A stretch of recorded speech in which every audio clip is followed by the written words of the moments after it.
Hello and welcome to the show. This one, aside from advice, is going to be Am I the Asshole? Little special episodes.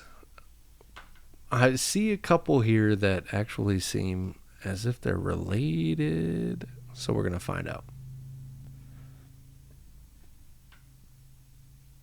This one is called Am I the Asshole for Having Rules for My Bridesmaids to Follow for the Wedding? Right off the top, I'm going to say no. It's your wedding. Okay? I'm not really sure about this, so let's get it over with. I'm getting married in early September, and I've picked my bridal party. One of my bridesmaids is my sister. My sister has a completely different style than me. I'm following this clean girl, but also glam girl kind of style, but my sister is that type of e-girl alt style. She has light pink in her hair, light pink hair, a nose ring, multiple earrings, and she's also got sleeve tattoos on both of her arms and also her neck and chest. My sister's appearance was something that always troubled me regarding her being a bridesmaid. I don't understand why, but okay. I've set rules that apply to all the bridesmaids, but some are specifically about my sister. First of all, I set a specific budget I expect them to spend for the bachelorette party. Wow, you expect them to spend? Okay. And a budget, too. Okay. I gave them the choice to hire their own makeup artist and hairstylist, but I requested a specific kind of hairstyle and makeup. They'd also pay for their own dresses. All of that is very common and nobody complained. Okay. It's your wedding. You should be paying for all that crap. Because what are they going to do with that dress when it's done? Nothing. Where I heard complaints through, though, was when I presented some rules specifically for my sister.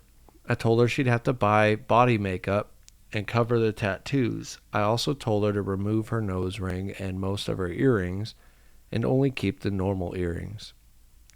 And I told her to dye her hair a natural color, at least for the wedding festivities such as the bachelorette and actual wedding. The bridesmaids dress really clashes with my sister's image, and she's going to look really out of place with all the tattoos and piercings and hair with that dress. Okay, I can kind of get behind you on that one. She told me she won't do any of it, and I tried to beg her to do it for me. Her sister and do it for me, her sister, and how happy it would make me. She told me that my happiness shouldn't depend on making her change her style and be someone else to fit my aesthetic wedding. I told her people make sacrifices for weddings and how many people might be uncomfortable or sad they have to follow certain rules, but they still do it out of love and respect for the couple getting married. Understandable. She said no, and that if I'm okay with this, she'll drop out. I got very pissed. She started holding it against me, and I don't want her to drop out, but I wished for her to make this one-time thing for me work. Understandable, it is your wedding. My mom and dad surprisingly sided with her, and they don't usually do that. My fiance is on my side and believes my sister is an entitled brat, but my parents siding with her really made me question whether I'm the asshole. So it's okay to have the rules. I'm looking at it like this, right? It's your wedding. What I immediately don't like is you set a budget for the bachelorette party. Is that like they can't go below the amount, or this is as much as they're allowed to spend total, and is it out of your pocket? Having them pay for their own makeup artist, hairstylist, and the dress, I'm assuming also includes the shoes and anything else that goes with it. Kind of a dick move. Because what if one of your bridesmaids or whatever can't afford all that crap. Weddings are not cheap. So that being said, I would say those are the only things that make me kind of go, you're the asshole. As far as telling your sister to like kind of cover up her tattoos a bit and remove some of her piercings and dye her hair a natural color, I don't see that so much as like an asshole thing. I just see that as a, hey, it's my wedding. I'd like not one specific person in the wedding aside from myself, i.e. you, to be standing out so much in the pictures. Because those pictures are going to come along and everybody's going to be like, who the fuck is the girl with the pink hair, piercings, and tattoos?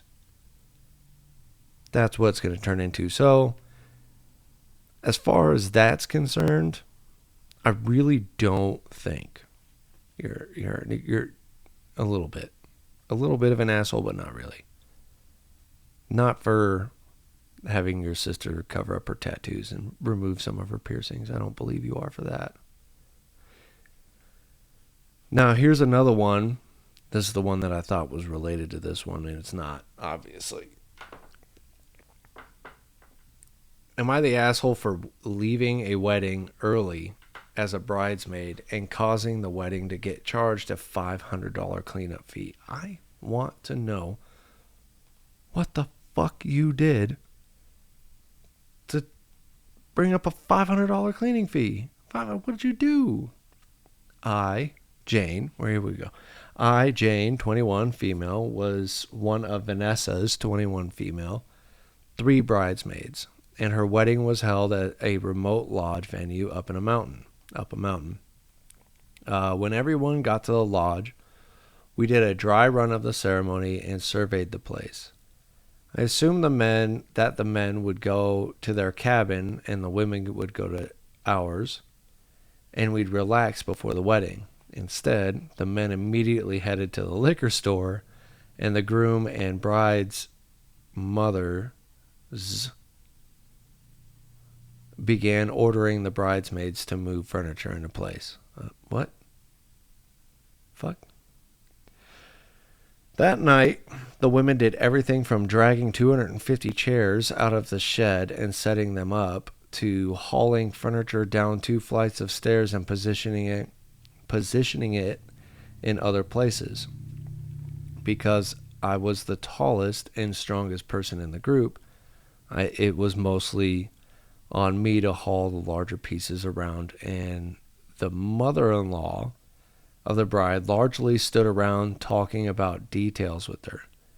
I asked repeatedly if the groom and groomsmen could be called to help, but was told that we, quote, didn't want to bother them, and that, quote, they're out unwinding before the big day. Oh, okay, but all the women are sitting there just dragging furniture around for no reason. The father of the bride has a heart condition, and the father-in-law was much older and walking with a cane, so he couldn't help out either. At the end of 2 very sweaty hours, I had splinters, blisters, and was covered in sweat, but everything was set up. Wow. During the wedding, I learned that the bride and groom were trying to avoid all of the setup and takedown fees from the venue. The groom's mother condescendingly patted me on the arm and said everything would be okay because Jane's our workhorse. After a bit more conversation, I found out that the plan was for the bride and groom to leave, and then the bridesmaids and groomsmen to stick around doing everything from cleaning up trash to moving the furniture back where we'd gotten it. That is annoying. I would have left too, because miss me with that shit. Wow. Toward the end of the party, almost everyone had left, and I realized that 2 of the groomsmen were so drunk that they were going to be useless. And it would, again, be on the bridesmaids to clean up and put all the furniture back up the stairs.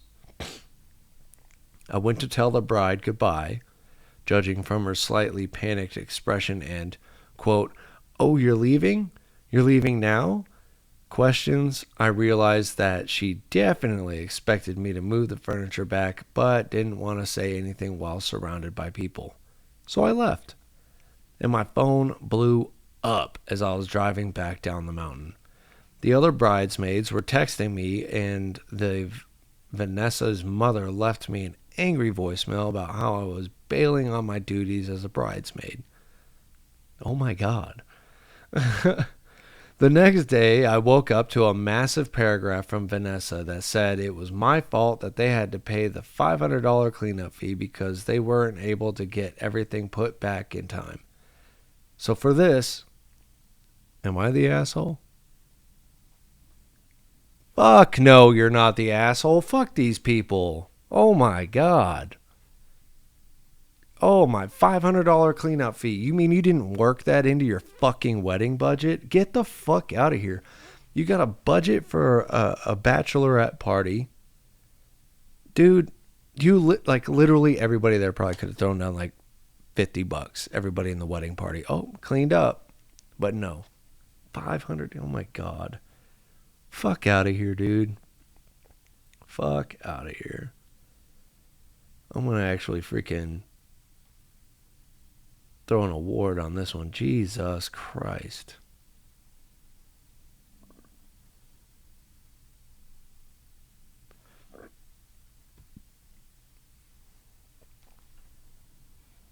Go you for getting the fuck out of there, dude.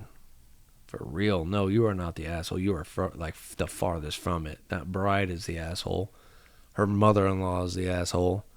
Her mom is the asshole. No, you good. You good. Trust. Wow.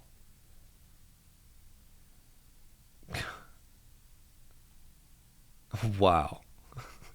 That is just unbelievable. I can't believe they expected you. You're the only fucking person to do all that? Fuck out of here. Anyway, no, not the asshole. So this one is a would I be the asshole? I love the am I the asshole part of Reddit so much. Because some of them are kind of interesting. It's like, why would you think you're the asshole? So this one says, would I be the asshole if I reported my coworker to HR for asking to touch my hair after I've repeatedly told her no? I'm ready for this one, okay? This is my first post. Sorry if it seems confusing.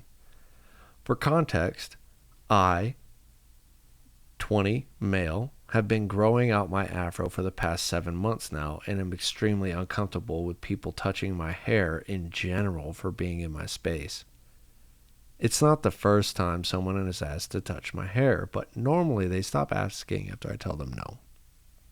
Yeah, that's normal people for you. My coworker, 36, female, for the past month has been asking to play with my hair non-stop, making comments like, it's so fluffy, I want to play with it. Every time I tell her no, which is met with a why or okay, I explain to her I don't like my hair being touched or people being in my personal space, to which she'll nod and say, okay. But come to the next day, she asks again. There's been a couple incidences why I'm pushing for just telling HR, which I would. She texted my dad telling him to tell me to let her touch my hair, which led to him calling me and telling me to just let her touch it. My dad and I work for the same company. Without asking me, came up and touched my hair while I was waiting for my shift to end. I work graveyard. She works the morning shift. Most recently, she asked to touch my hair, to which I replied no, and under her breath, she called me an asshole for saying no. You're definitely not the asshole for saying no. I totally get that. I try to avoid confrontation as best I can, but I cannot think of anything other than going to HR. I don't want my coworkers to see me as an asshole, but all of them just laugh and tell me to get over it. So, yeah, would I be the asshole for reporting her to HR for harassment? No. No, I don't think you would. I feel you on the hair touchy thing, people getting up in your personal space. I totally feel you on that.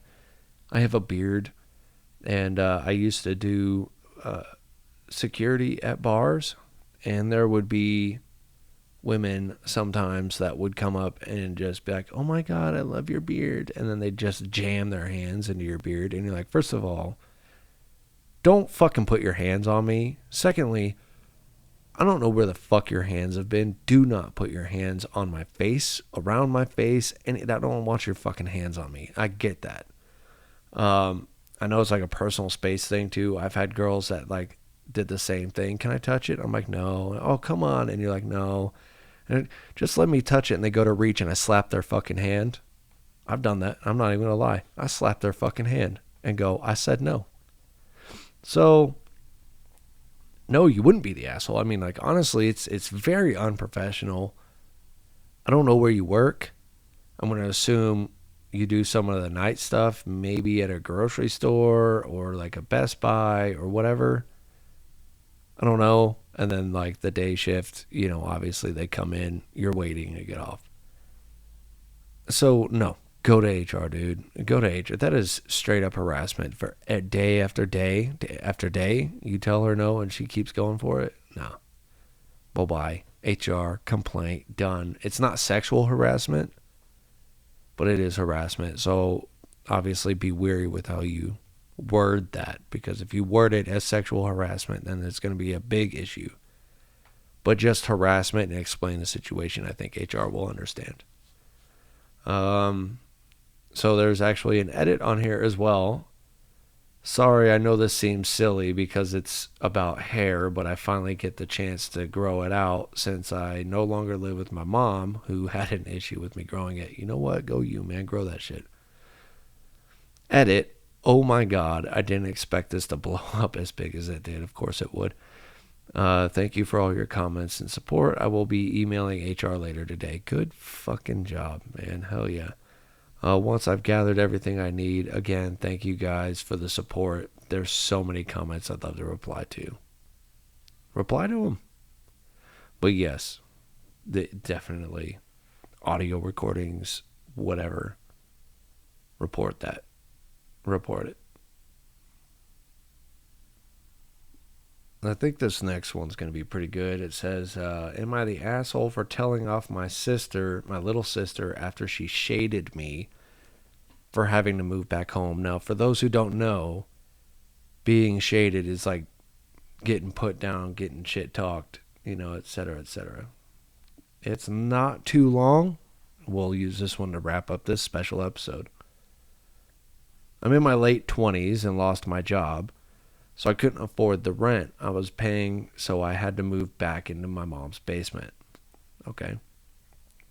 I feel like that's a normal thing.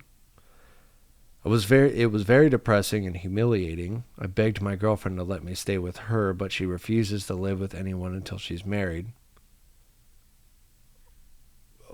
All right, weird, but okay. The worst part was my sister decided to, quote, stop by, which is something she never does, and immediately asked me smugly why I had to move in. She laughed about how she never had to move back in with mom and how great it is living her husband who makes living with her husband, having her husband who makes six figures, and being able to be a stay-at-home mom in her early 20s. She even said it would be, quote, so embarrassing for her to have to tell her friends her, quote, big brother has to live with their mommy still. I was instantly pissed and said, well, at least I wasn't kicked out of the military for being too much of a fat ass. Oh, shit. Oh, shit. Roasted! Fucking roasted! Roasted. Although, I also don't like the disrespect on the military there. Because, Army. But roasted, bitch. If you can't take it, don't dish that shit out. Anyway, continuing forward. She's always been super sensitive about that, and I knew it would cut her deep. Yep. I don't even think she knew Mom told me she was discharged for being an inch over the waist limit. An inch? I feel like there might be a little bit more there. My sister got really ready, like an inch, they'd totally wave, like they're not too worried about a fucking inch. Anyway, my sister got really red and yelled that she hated me and ran to tell Mom. I heard her crying and saying I called her fat. You did. I told my mom what happened, but now she's mad at me because my sister is saying she doesn't want to visit Mom if I'm here now, even though she didn't anyway, and told me to apologize to my sister, which I refused after all that shit she had said to me. Am I the asshole? The only thing I'm going to say you're the asshole for here is bringing up like her military shit. That's the only thing. I mean, like, unless you've served yourself, that's the only thing. If you've served yourself, thank you for your service from brother to a brother. I mean, this is like technically a military sister. Now I'm going to talk shit here, right? You had to move back into Mom's place because you lost your job and you couldn't afford the rent. Maybe you didn't have the backup in the account, whatever. It's not that big of a deal. I feel like a lot of people have done that. I've most certainly done it when I moved back to California from Georgia. Yeah, I lived with my mom in my mid-20s. And then eventually moved out and then moved back in with my mom in my mid-20s, mid to late 20s. And then, anyway, it all just barrel rolls, right? What I'm getting at here is sometimes life makes you kind of have to go back to Mom's, go back to the parents, whatever it is. So, no, you're not an asshole for that. No, that's the only thing I think you're an asshole is bringing up the whole military deal. But other than that, I mean, like, if she wants to throw shade, she could take that fucking shade right back at her. And honestly, she was in the military and she's that much of a fucking softie. Get the fuck over it, dude. You should have experienced a hell of a lot more than that. And then on top of it, too, it's not my sister, but on your behalf, I'm going to throw shade here. You're a stay-at-home mom. You don't do shit other than be a mom. And I'm not saying that being a mom is like super fucking easy. That is like almost comparative to living with your parents. You don't make your own income. None of that shit. Like you're just living there and taking care of kids. Now, this is not taking away from single mothers. Don't ever take it that way. My mom is a single mom for most of my life. My point here is you can't throw shade unless you're out there paying your own fucking bills. Okay? You cannot throw shade like that. Pay your own fucking bills, your own fucking rent, your own gas, all that shit. Or just shut the fuck up. Because this is a guy that was like legitimately trying to get shit done and together and paying his own fucking bills, loses his job, can't pay rent, and then he's got some fucking chick coming over here that doesn't pay her own fucking bills, talking shit. Shade thrown. You're not the asshole, only for the military thing. But other than that, you're not the asshole. And even the military thing, it's not that big of a deal. She's just being a super soft baby about it. Wow. That one put me over the top. But check this out, man. Can't talk shit unless you're doing it. You know what I mean? Unless you're out there fucking doing your shit, you can't talk shit. Bottom line. Anyway, that will conclude this episode. It ran a little bit longer than normal, but, that's always good. You guys, thank you for listening, and you have a good rest of your day.